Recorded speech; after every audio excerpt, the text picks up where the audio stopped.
예, 2022년 10월 8일, 음력으로 9월 13일이 되었습니다. 저는 오늘 아침에 아, 가까운 곳에 몸이 불편한 분이 계셔서 제가 그 골장 그 적골 사로서 몸을 치유해주고 이제 막 서재에 도착했습니다.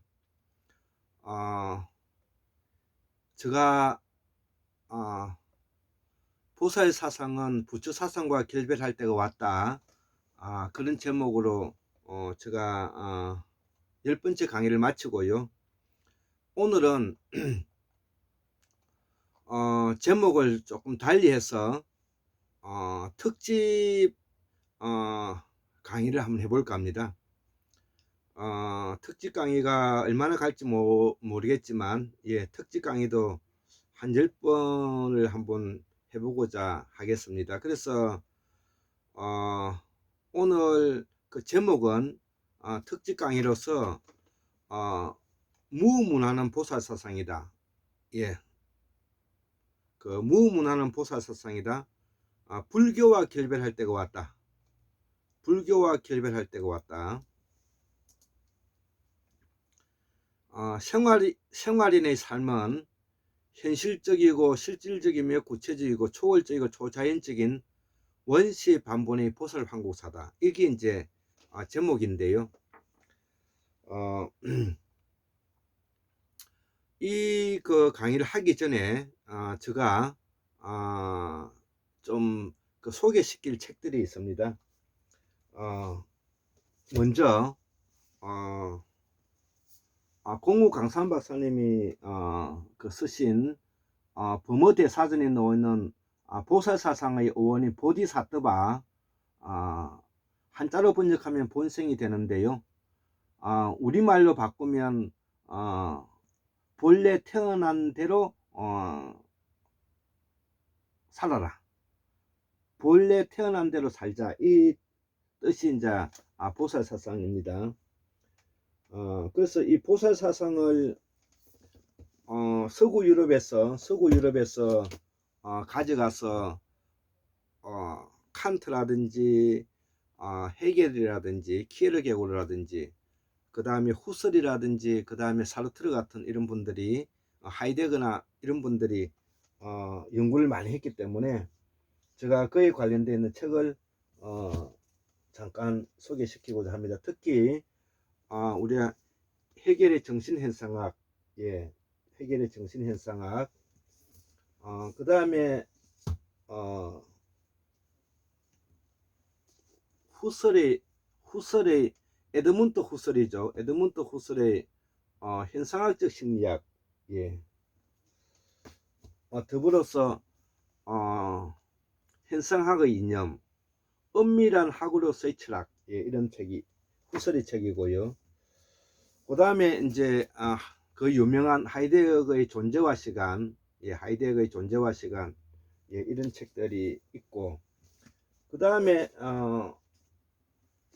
사르트르의 존재와 무, 이런 책을 보살사상에서 가져가서 많이 연구를 하였습니다. 그래서 이 보살사상이 가지고 있는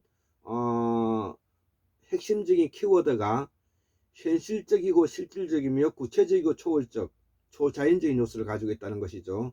이 5가지가 핵심 코드인 것입니다. 그리고 우리 한국사의 역사를 증명해줄 환국사가 뭐냐면은 환단고기가 들어있는 내용이 거짓이 아니라 우리의 한국사의 역사를 담고 있다는 글을 진주소시 문중의 족보인 부서보에서 증명하고 있는 것입니다. 이 유명한 책인 것입니다. 부서보. 그리고 이러한 철학과 보살사상과 그 실존주의 철학을 바탕으로 해서 이것을 현실 보살 정치로 바꾼 것이 이게 지금 현재 독일의 독일 기본헌법이 되겠습니다. 그래서 우리는 이 보살 사상에서 다시 실존주의에서 다시 뭐냐면 보살 정치로 가고 있는 내용들을 우리 최동석 인사조직 연구소 최동석 박사님께서 그래 이 책을 뭐냐면은 쓰셨기 때문에 우리는 이거를 연구 분석해서 우리 한국 사회의 정통 뿌리 사상인 보살 사상을 복원해야 되겠다 라고 생각을 하는 것입니다. 자, 강의 들어가겠습니다. 자, 보살 사상은 실존주의다. 예, 그래서 이 보살 사상은 무제국 무문화에서 나왔는데 무문화에서 가지고 있는 사상이 바로 보살 사상이고, 이 보살 사상은 산스크리트로 보디사트바가 되는데, 보디사트바를 한자로 그 번역하면 본생이 되는 것입니다. 그래서 본생을 다시 그 설명하면 본래 태어난 대로 살아라.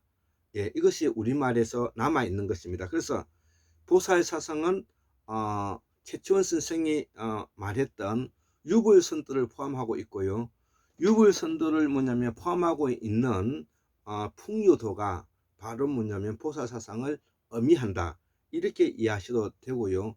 이 보살 사상이 가지고 있는 풍류도는 나중에 이 고대 국가로 오면서 또 이 국풍도로 뭐냐면은 이제 바꿔 나가는 과정이 이제 고대사의 발전 과정이다, 이렇게 생각하시면 되겠습니다.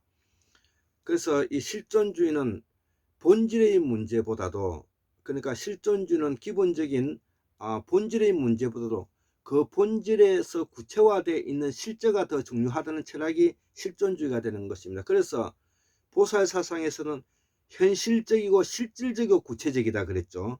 그렇기 때문에 실존주의는 뭐냐면은 본질의 문제를 다루고 있는 불교의 그 유식학이라든지 불교의 심승학을 넘어서는 이야기다 이거죠. 이 점이 뭐냐면은 이제 보살 사상이 불교와 결별할 때가 왔고, 불교를 그 창시하신 시다르트의 심승학과도 결별할 때가 왔다, 이 말을 하고자 하는 것입니다. 자, 그래서 본질은 규범되기가 어렵고, 그렇죠, 본질은 규범되기 어렵죠. 우리가 부처 사상 불교에서 말하는 그 심성학을 보면 일체만상이 모두 뭐냐면은 형체 같고, 그 형체는 규범되어 있지 않기 때문에, 특정되어 있지 않기 때문에 그것을 거기에 집착하게 되는 것은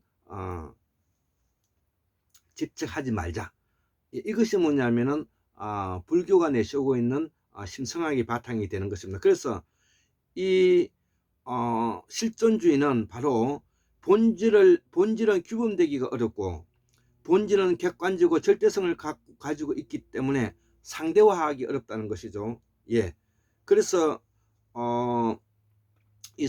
그 실존주의들이 말하는 가장 핵심적인 내용은 본질의 문제보다는 실질적이고 실존적인 문제를 이야기하고, 절대성보다는 상대적인 부분을 우리가 고민해서 이 내용을 뭐냐면은 실전 실행시켜 나가자는 것이, 이것이 뭐냐면은 실존주의이기 때문에 실존주의는 보살사상에 나왔다, 이렇게 이제 설명할 수가 있는 것입니다.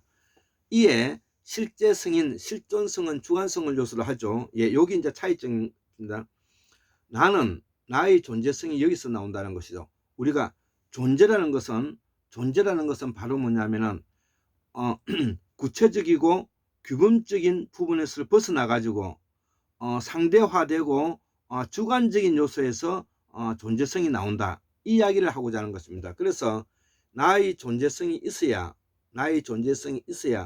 나를 대상으로 하는 실제가 있고, 실제가 확보됨으로써 실존하게 된다는 내용이 되는 것입니다. 그래서 이 사르트르의 말처럼 실존은 본질에 앞선다는 말이 그 유명한 말이 그래서 그런 것입니다. 이 말을 다른 말로 바꾸면 보살 사상은 부처 사상과 에 앞선다. 보살 사상은 부처 사상의 본질적인 요소에 앞선다. 이런 내용이 되는 것입니다. 그래서 부처 사상은 본질적인 문제를 다루었다면 보살 사상은 실제를 다루었다. 이 이야기가 되는 것입니다. 그래서 결론은 보살 사상은 부처 사상에 앞선다. 이런 내용이 되는 것입니다. 실존은 대상으로서의 실제인 나이다. 나는 오로지 자기 자신만을 말하며 나는 나의 실존은 나의 존재는 나는 오로지 자기 자신만을 말하며 자기를 제외한 인간은 여기에 포함되지 않는다. 자기와 상대화를 하기 위해서는 자기가 많이 주관성을 가져야 되고 자기만이 상대성을 가지기 때문에 상대편도 주관성이 확보되는 것입니다. 그래서 나도 객관화되고 상대도 객관화되면 특정질 수가 없다. 그래서 보살사상에서 말하고 있는 실질적이고 구체적인 문제에 위배된다. 이런 말이 되는 것입니다. 그래서 실존은 대상으로서의 실제인 나이다. 나는 오로지 자기 자신만을 말하며 자기를 제외한 인간은 여기에 포함되지 않는다. 그래야만이 실제적 자유가 나오고 실제적 자유가 나오고 실제적 자율이 나오고 실제적 책임이 나온다. 이게 보살사상의 핵심인 것이고요. 그 다음에 실존주의의 핵심 사상인 것입니다. 그래서 실존주의자들이 말하기를 인간에게는 다른 생명체인 동물과 구별되는 본능에 앞서서 이성이 있고 그 이성은 인간이 가지고 있는 고유한 특질이기 때문에 그 인간만이 고유한 특질을 가지고 있는 자기 자신인 나 주관성인 나는 자유가 있고 그 자유의지에서 모든 것들을 나아갈 수가 있고 그 자유의지에서 나아갈 수 있는 그 이성의 영역은 특정되지 않고 뭐고 그 한계를 모른다. 그 한계를 모른다. 이것이 뭐냐면은 칸트가 말한 것이고요. 그 한계를 실질적으로 실존적으로 이것을 자율화하고 자율성을 바탕으로 두서 그것을 책임을 지우는 것이 이게 실존주의 요소를 가지고 있다는 것이죠. 그래서 자율성을 바탕으로 하고 그 자율성을 책임성을 바탕으로 하기 때문에 궁극적으로 인간은 존엄하다는 이것이 실존주의 가장 핵심적인 내용이 되는 것입니다. 그래서 칸트의 순수 이상 비판이든 실천성 이성 비판이든 판단력 비판이든 이러한 인간이 가지고 있는 고유한 이성의 범위는 자유의지에서 무한히 확대되고 그 범위는 그 범위는 그 한계를 모른다는 것이 그 얼마나 뭐냐면 칸트가 인간이 가지고 있는 자유의지인 이성을 소중히 다루고 그 소중하게 다룬 그 내용이 바로 지금 서구 유럽이 가지고 있는 철학적인 요소를 확대시켰다. 고로 서구 유럽의 철학자들이 보살사상을 가지고 가서 좀 더 구체적으로 현상학적으로 확대시켰다. 이렇게 설명할 수가 있는 것입니다. 그래서 이는 관계되었다. 제가 우리 강산 박사님의 그 책, 부모대사전의 우주창조설에 대해서 뿌리가 있는데요. 이 우주창조에서 나오는 내용을 우리말로 바꿔보면 우주만성은 두루두루 물질로 소립자로 깔려져 있다는 것이죠. 그러나 그 물질은 서로 관계되어 있다는 것이죠. 그렇기 때문에 이 관계성을 가지고 있기 때문에 사회와 나와의 관계성을 가지게 되고 나와 나 아닌 다른 사람인 상대화되고 나와 다른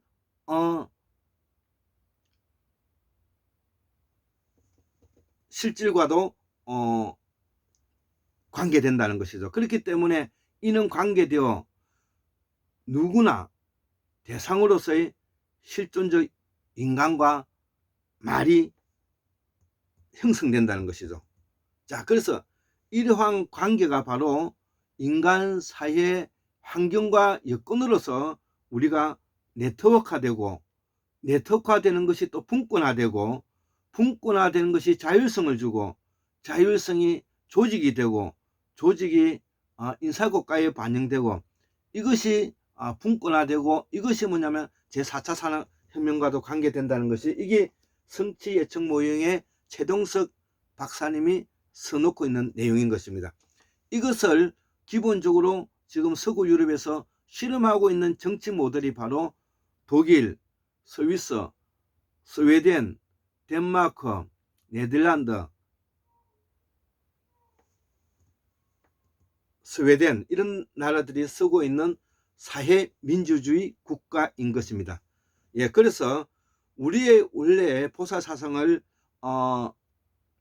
가지고 이렇게 연구를 많이 해서 사회 정치 제도적으로 뭐냐면 활용하고 있는 것을 저도 여기에 발맞춰서 우리 보살 황국사를 확보하고 복원시켜 나가는 과정에 있는 것이다, 이렇게 생각하시면 될 것 같습니다.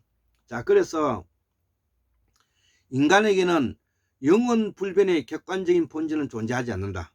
예, 이거는 불교의 공사상과 같고, 이거는 부처사상이죠. 이는 부처사상이죠. 상이다. 자, 덴마크의 철학자 키에르케고르는 그래서 객관적인 본질보다는 주관적인 본질을 주장했는데, 그래서 인간의 본질이 무엇인지 묻기보다는 인간의 존재가 무엇인지 물어야 된다는 것이, 이게 실존주의의 선막을 열었던 키에르케고르의 이야기인 것입니다. 이거를 분석해 보면 이것을 우리가 무문화의 우리의 신앙이었던 보살신앙과 관계된다, 이 내용을 하고 있는 것입니다. 좀 더 구체적으로 들어가겠습니다. 자, 그러면 존재란 무엇이냐? 자, 존재란 우리 보살사상에서 실제적이고 실질적이라는 것이죠. 실제적이고 실질적이고 구체적이다. 자, 자기 자신과 자기 자신 밖에 있는 모든 대상을 말하는데, 존재는 우주에 있는 모든 것들이다. 존재는 그렇죠. 골장의학에서는 이를 우주에 있는 모든 것들을 규범하기 위해서 개념화시켰는데, 이것이 골장의학에서는 소우주, 중우주, 대우주별로 대별된다는 것이죠. 한의학에서는 소우주와 대우주만 있지만 골장의학에서는 소우주와 중우주와 대우주로 대별된다는 것. 그래서 골장의학에서는 소우주는 오로지 나 자신의 주관적인 요소인 나를 말하는 것이고, 중우주는 바로 우리의 나에게 밀접한 연관성을 미치고 있는, 우리 생명에 밀접한 연관을 미치고 있는 나를 제외한 인간과 식동물을 포함해서 태양계의 가시권 안에 있는 모든 존재를 우리가 중우주라고 표현한다. 그리고 태양계의 가시권 밖을 대우주라 우리가 설정한다. 이렇게 골장에서는 개념화시켜 놓고 있는 것입니다. 자, 그래서 대상의 본질을 파고자 할 때는 대상의 본질적 사고 이성이 꼭 필요하죠. 우리가 대상이 놓여져 있는 것이죠. 우주는 주어져 있는 것입니다. 우주는 주어져 있는 것입니다. 누가 만드는 것이 아니라 주어져 있는 것입니다. 자, 주어져 있는 것을 본질을 파악하기 위해서는 그 본질을 파악할 수 있는 이성이 필요하다는 것이죠. 여기서 말하는 사고 이성은 바로 인간의 이성을 말하는 것입니다. 토끼나 고양이나 개들도 사고하고 이성을 가지고 있습니다. 그렇지만 여기서 말하는 이성은 인간이 본질적으로 사고하고 생각하는 이성을 말하는 것입니다. 자, 그렇다면 그 의미는 무엇인가? 의미가 없는 질문과 무릎에 답하기 위해서는 맹목적 맹신적 실존과 같아지는 것이죠. 의미가 없는 질문과 무렵에 답하기 위해서는 맹목적 맹신적 실존과 같아진다는 것이죠. 자, 그래서 우주가 왜 생겼느냐? 예, 우리가 알 길이 없죠. 예, 신이 있는가? 알 길이 없죠. 사람은 무엇인가? 알 길이 없죠. 이렇게 우리가 의미가 없는 질문과 물음에 답하기 위해서는 맹목적 맹신과 맹목적이고 맹신적인 실존과 같은 의미가 되어버리기 때문에 여기서 가장 핵심적인 것은 그래서 가장 중요한 것이 바로 인간의 이성작용이라는 것이에요. 라는 것입니다. 이를 칸트는 그 범위를 한계 지을 수 없다.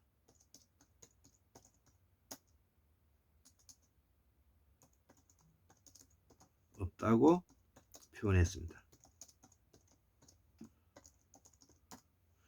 그렇기 때문에 인간의 이성이 가지고 있는 정신자격이 인간의 존엄성을 특정 지운다. 이렇게 표현해도 되는 것이죠.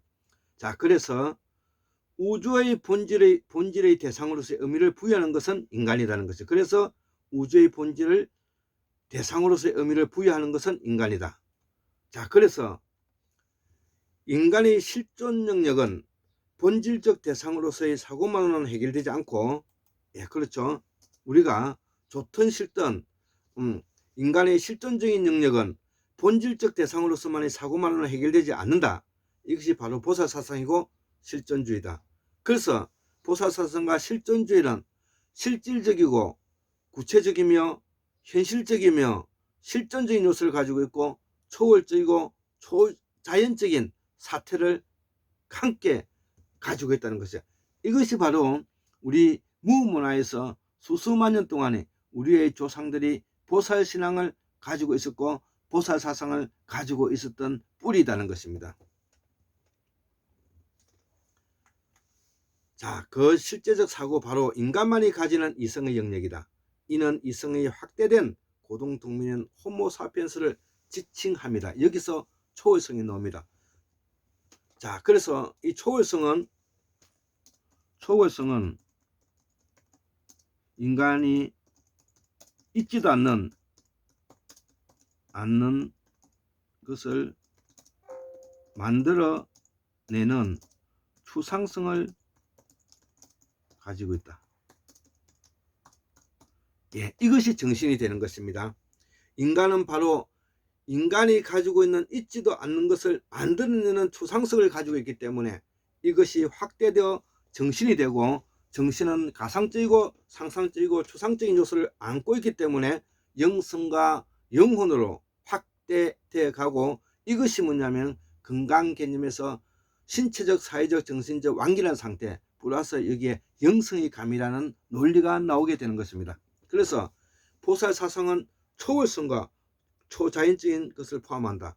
초월성을 가지고 있다는 것은 인간의 정신적 작용의 확대를 의미하는 것이고, 초자연적인 요소라는 것은 인간의 정신작용과 관계없이 일어나는 사태, 산에서 돌이 떨어진다든지 그 다음에 번개가 친다든지 비가 온다든지 이런 것들은 인간의 작용과 관계없이 자연적으로 초자연적으로 일어나는 사태라고. 그래서 에드먼트 후설은 이를 초자연적인 요소를 사태로 보았다는 것을, 사태로 보았고, 이것을 뭐냐면은 형식적 현상학이다, 이렇게 표현한 걸로 기억하고 있습니다. 자, 초월적인 말 속에는 인간의 실존으로서의 확대된 이성의 사고 영역이 작용이 있는 것이고요. 이를 우리는 추상성이라 말하고, 가상적이라 말하고, 상상적이라 말하고, 그 다음에 정신작용이라 말한다고 골장에서 표현하고 있다는 것이죠. 이를 의학의 개념에서는 영성의 감이라고 말하고, 영성의 감이는 정신과 영혼의 범주에 있는 것이 되는 것입니다. 자, 그래서 그래서 인간은 영혼과 정신은 물질 세계를 초월합니다. 예, 물질 세계를 초월합니다. 있지도 않는 것을 만들어내는 기술이죠. 이것이 물질 세계를 초월합니다. 그러므로 인간의 실존을 이해했을 때 비로소 보살 사상에서 말하는 초월성, 초월적 세계를 이해할 수가 있는 것입니다. 이는 실존이 본질인 우주 만상의 대상으로서의 의미를 부여하는 존재로서 가능케 하는 보살 사상의 정수이다. 예, 이렇게 저는 설명하고 있습니다. 자, 부처 사상은 실존하지 않는 사유체제이다. 예, 부처 사상은 출발이 세속적인 문제를 극복하고자 하는 과정에서 출발한 사상인 것입니다. 불교 종교는 현실적인 세속에 있는 인간의 실존과 존재의 문제를 극복하기 위한 방편으로 뭐냐면 만들어져 있는 관념론인 것입니다. 그래서 이 부처 사상은 불교는 바로 공사상을 만들었고 그 공사상을 집대성한 사람은 용수보살로 우리는 알고 있는 것입니다. 자, 그래서 인간의 실제성을 보편화된 인간이 아닌 즉 보살화된 인간이 아닌 특정인으로서의 사제들에게 특화된 실존으로서 언제나 생업의 문제와 사회적 책임으로부터 자유로울 수 없는 사람들이라는 것이죠. 이들이 바로 사제들이라고 말하는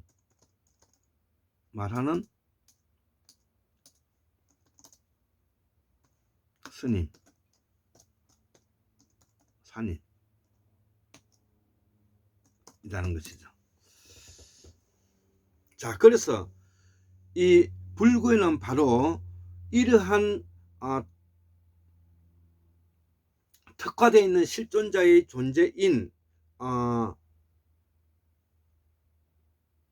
중계급과 그리고 중생급으로 나누어져 있는 것입니다. 그래서 불교는 바로 중생을 위한 사상 종교가 아니고 바로 사제를 위한 사상이고요.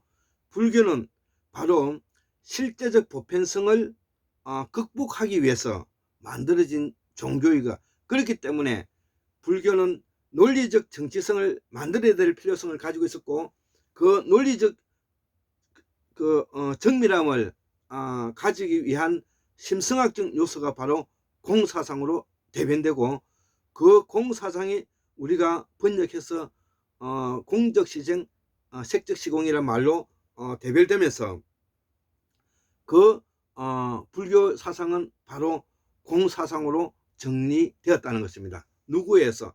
용수보살에서. 그래서 보살 사상을 부처 사상의 공사상을 다시 한번 정리하면 우주만상의 모든 것은 변하기 때문에 그 변화하고 있는 그 사실 자체에 존재성을 부여하기 어렵기 때문에 그 존재성에 대한 것을 특질화해서 그것을 집착하게 돼서 그거를 고정불변화해서 내 마음에 담아두면 내 마음의 고통과 괴로움으로부터 벗어나기 어려우니까 거기에 머무르지 말고 거기에 집착하지 말자는 것이 이것이 뭐냐면은 부처 사상이 가지고 있는 공사상의 핵심적인 논리인 것입니다. 그 외에 나머지는 모두 다 보살 사상에서 가져간 것입니다. 그 외에 모든 것은 보살 사상이 가진 것이고 부처는 깨달은 사람으로서의 훌륭한 성인이긴 하지만 그렇다고 해서 종교를 만들어서 종교화되어서 그것을 하는 것은 불교가 보살 사상으로 되돌아올 때 불교는 앞으로도 영원할 것이다. 저는 그렇게 생각합니다. 그래서 불교의 종교성을 허물고 불교는 보살 사상의 바탕을 두고 있으면서 부처 사상을 더욱더 확대 발전시켜 나가는 것이, 이것이 보살 사상과 불교가 같이 공존하는 세상이 될 것이다. 저는 그렇게 생각합니다. 인간이 가진 현실의 문제를 넘어 인간의 해탈을 바라는 특정된 종교가 된 것이다 이거죠. 불교가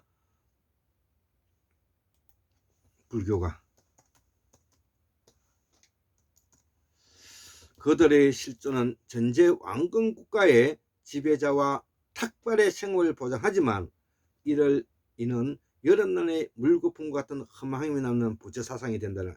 그래서 보살 사상은 부처 사상과 결별할 때가 왔고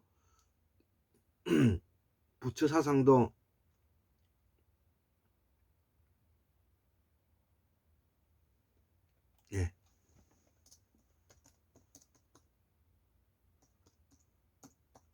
더 이상 우상화의 길을 걸어서는 안 됩니다.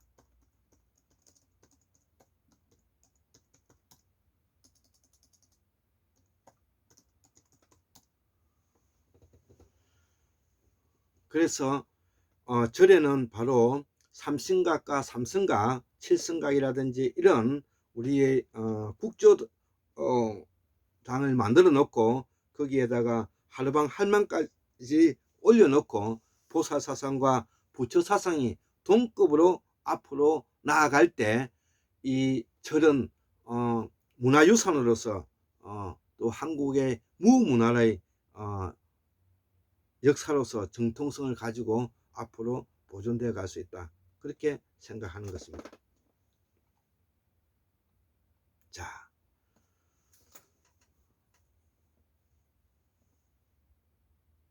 너무 또 강의를 많이 하게 되면 하니까 여기에서 강의를 끊고 다시 강의를 하도록 하겠습니다. 그래서 너무 또 길게 되면 재미가 없고 하니까요. 74,141년 1959년 2022년 10월 8일 토요일 골장 김태수 올립니다. 감사합니다.